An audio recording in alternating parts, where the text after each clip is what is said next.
الحق من ربك فلا تكن من الممترين.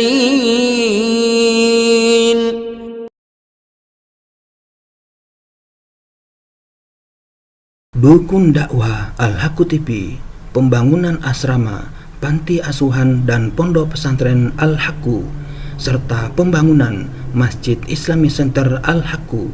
Salurkan donasi Anda melalui Bank Syariah Indonesia dengan nomor rekening 7726170370 dengan kode bank 451 atas nama Muhammad Rais, pengasuh panti asuhan dan pondok pesantren Al-Haqqu.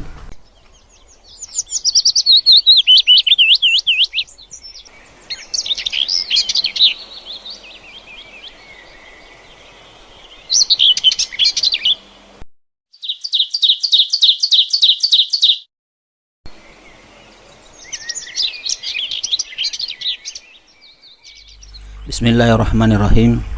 Assalamualaikum warahmatullahi wabarakatuh. Alhamdulillahi rabbil alamin. Wassalatu wassalamu ala nabiyyina Muhammadin wa ala alihi washabihi ajma'in, amma ba'd. Para pemirsa Al-Haqqu TV dimanapun Anda berada, alhamdulillah kita bersua kembali dalam rangka melanjutkan kajian Sirah Nabawiyah karya Syekh Safiur Rahman Al-Mubarakfuri. Kali ini kita telah sampai ke bagian yang ke-44 dengan judul pengiriman duta dan satuan perang sepulang dari penaklukan Makkah. Sepulang dari perjalanan yang cukup lama dan keberhasilan yang sangat gemilang ini, Rasulullah SAW menetap di Madinah untuk menerima kedatangan para utusan, mengirim para petugas dan dai, menundukkan orang-orang yang masih menyombongkan diri untuk masuk Islam dan tidak mau melihat kenyataan yang sebenarnya. Inilah gambaran singkat tentang pekerjaan beliau dalam masalah ini. Petugas yang mengurusi sedekah. Seperti yang kita ketahui dari uraian di atas, kepulangan Rasulullah SAW ke Madinah adalah pada hari-hari terakhir tahun 8 Hijrah. Maka beberapa hari kemudian muncul hilal bulan Muharram tahun 9 Hijrah. Pada saat itu beliau mengirim beberapa petugas untuk mengurus sedekah ke berbagai kabilah. Inilah daftar nama-nama mereka. 1. Uyainah bin Hisn ke Bani Tamim. 2. Yazid bin Al-Husain ke Aslam dan Gifar. 3. Abbad bin Bishr ke Sulaim dan Muzainah. 4. Rabi' bin Mukais ke Juhaina. 5. Amr bin Al-As ke Bani Fasarah. 6. Ad-Dahhak bin Sufyan ke Bani Kilab. 7. Bashir bin Sufyan ke Bani Ka'ab. 8. Ibnul Latifah Al-Usdi ke Bani Sufyan. 9. Al-Muhajir bin Abu Umayyah ke San'a. 10. Ziyad bin Lubaid di Hadramaut. 11. Adi bin Hatim ke Toi dan Bani Asad. 12. Malik bin Nuwairah ke Bani Hanzalah. 13. Az-Zibrikan bin Badar ke sebagian Bani Sa'ad. 14. Qais bin Asim ke sebagian Bani Sa'ad yang lain. 15. Al-A'la bin Al-Hadrami ke Al-Bahrain. 16. Ali bin Abi Thalib ke Najran untuk mengumpulkan sedekah dan sekaligus jizyah. Tetapi tidak semua petugas ini dikirim pada bulan Muharram tahun 9 Hijrah. Sebagian di antara mereka ada yang dikirim setelah itu, karena kabilah-kabilah yang mereka datangi juga masuk Islam di kemudian hari setelah itu. Yang pasti permulaan pengiriman para petugas dan perhatian terhadap masalah ini terjadi pada bulan Muharram tahun 9 Hijrah. Hal ini menunjukkan sejauh mana keberhasilan gencatan senjata yang dikukuhkan di Hudaybiyah hingga setelah penaklukan Makkah. Manusia masuk Islam secara bondong-bondong setelah itu. Pengiriman satuan pasukan. Di samping mengirim beberapa orang untuk menangani sedekah ke beberapa kabilah, beliau juga merasa perlu mengirim beberapa satuan pasukan untuk menciptakan stabilitas keamanan di Jazirah secara menyeluruh. Inilah gambaran singkat tentang satuan-satuan pasukan itu. 1. Satuan pasukan Uyainah bin Hisn Al-Fasari pada bulan Muharram 9 Hijrah ke Bani Tamim bersama 50 orang penunggang kuda. Tak seorang pun muhajirin maupun ansar yang ikut bergabung bersamanya. Adapun latar belakang pengiriman pasukan ini, karena Bani Tamim telah mengganggu beberapa kabilah lain dan menghalangi mereka untuk membayar jizyah. Uyainah bin Hisn dan satuan pasukannya melakukan perjalanan pada malam hari dan bersembunyi pada siang harinya hingga dapat menyerang mereka saat berada di tengah padang pasir, membuat musuh berbalik melarikan diri. Dia dapat menawan 11 orang laki-laki, 21 wanita dan 30 anak-anak. Semua tawanan digiring ke Madinah dan diinapkan di rumah Ramlah binti Al-Haris.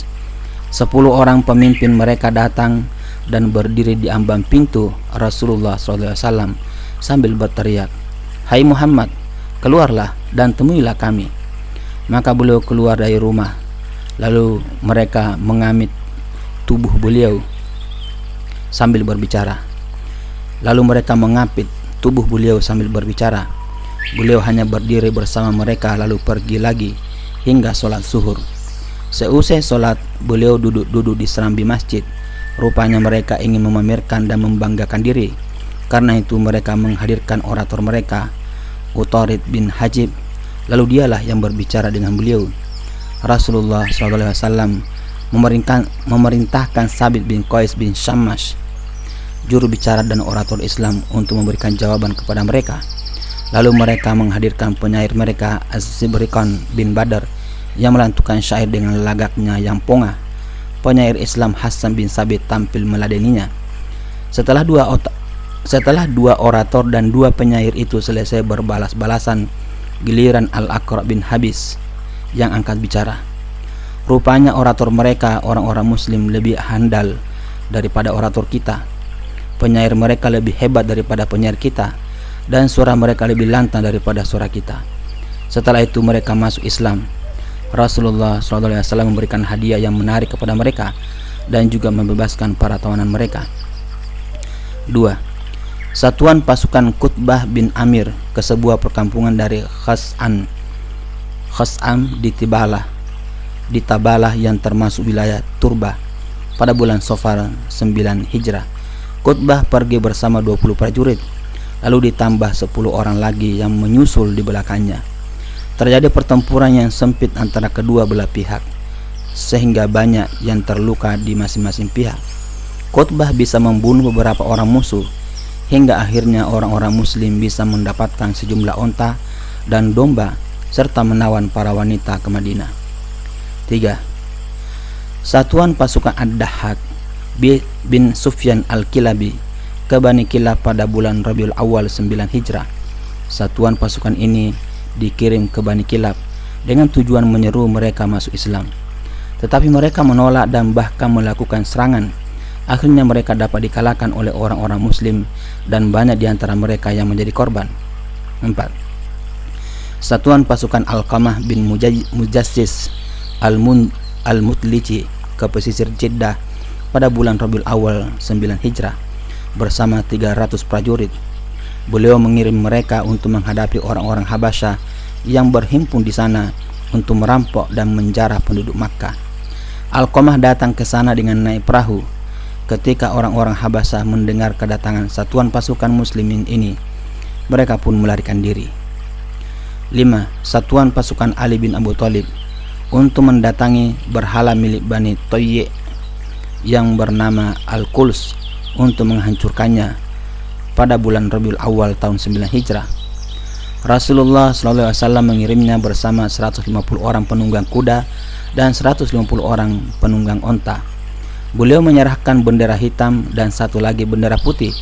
Mereka melancarkan serangan ke perkampungan Hatim pada waktu fajar hingga dapat menghancurkan berhala itu dan juga menawan beberapa orang, mendapatkan rampasan berupa onta dan domba.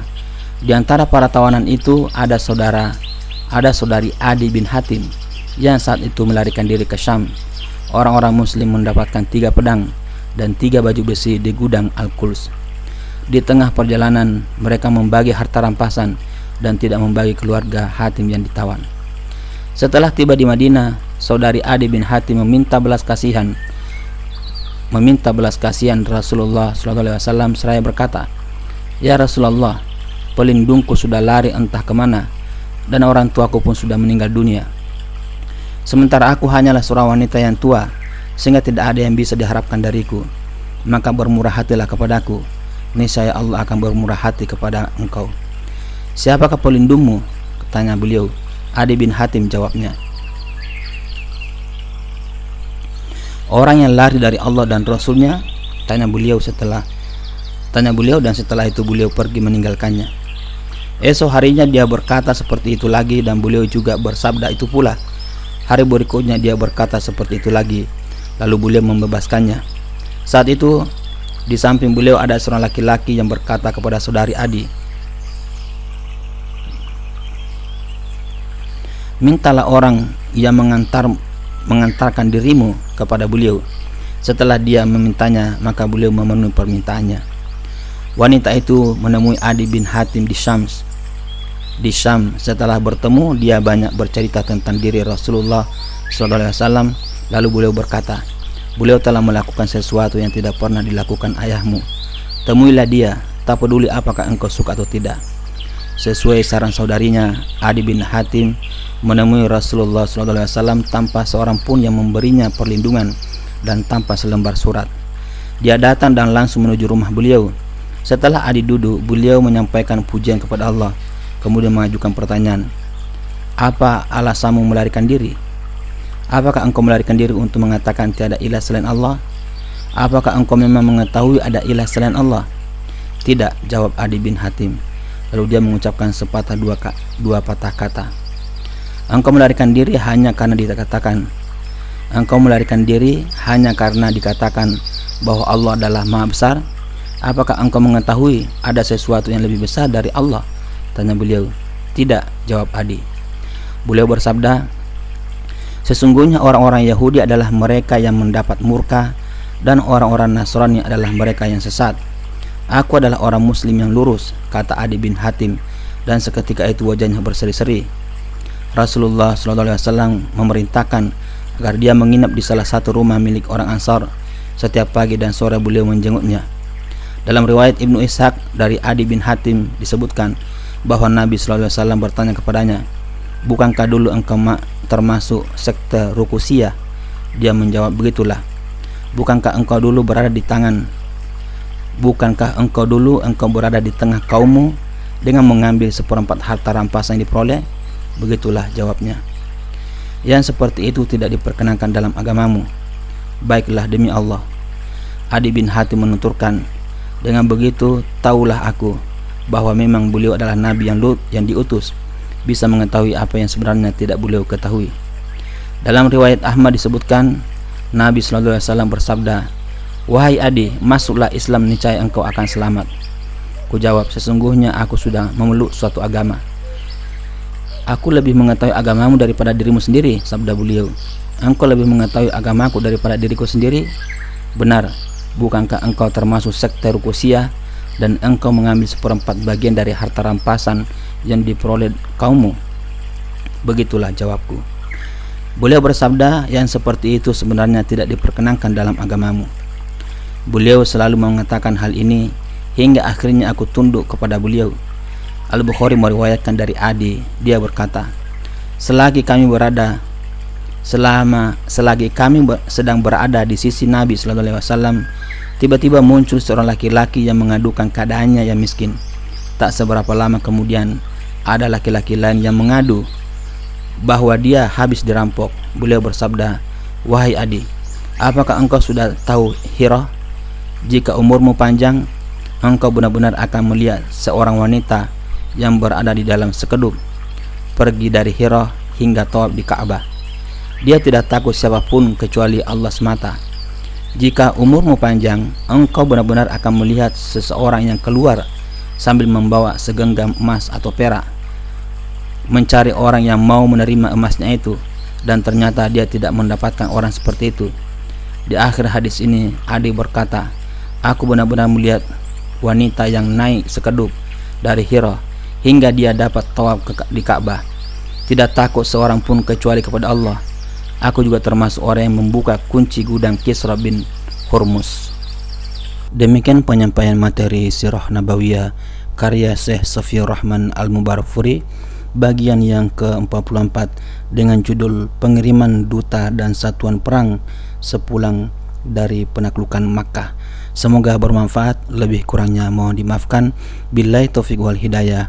Wassalamualaikum warahmatullahi wabarakatuh.